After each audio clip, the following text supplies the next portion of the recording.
तड़कुल पर चढ़े जैसे पसिया वैसे प्रयास कैले बा, वैसे प्रयास कैले बा।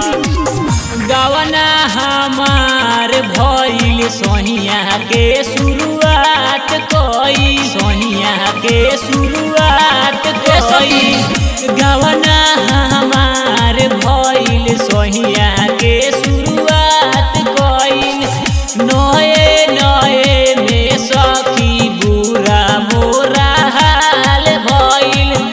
मन लेना बतिया घाट कैले बा, किए हो तड़कुल पर चढ़े जैसे पसिया वैसे प्रयास कैले बा कि सखी रे। तड़कुल पर चढ़े जैसे पसिया वैसे प्रयास कैले बा। मंगुरा नवादा मिक्स बाय पाली रिकॉर्डिंग स्टूडियो चंचौरा बाजार। वैसे प्रयास कैले बा। डार कमजोर भइल कमर में मोच भइल। नए पलंग सखी राते हमारे टूट गइल। डार कमजोर भइल कमर में मोच भइल। नए पलंग राते सखी हमार टूट गइल। बाटे निरदैया एक जीद धइले बा कि सखी रे। तड़कुल पर चढ़े जैसे पसिया वैसे प्रयास कैले बा कि सखी रे।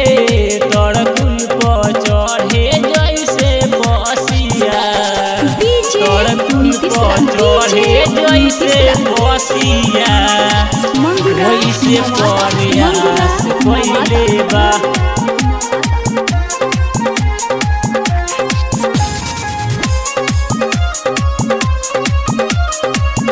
वैसे प्रयास कैले बा। देवरू नीतेश जाके तेल गरमाइले हो। राइटर अजेंद्र प्रमोद दावाली आइले हो। देवरू नीतेश जाके तेल गरमाइले हो। राइटर अजेंद्र अभिषेक दावाली आइले हो। हरेंद्र यादव परेशान कैले बा कि सखी रे। तड़कुल पर चढ़े जैसे पसिया वैसे प्रयास कैले बा कि सखी रे। तड़कुल पर चढ़े जैसे पसिया। मिक्स बाय पाली रिकॉर्डिंग स्टूडियो चंचौरा बाजार।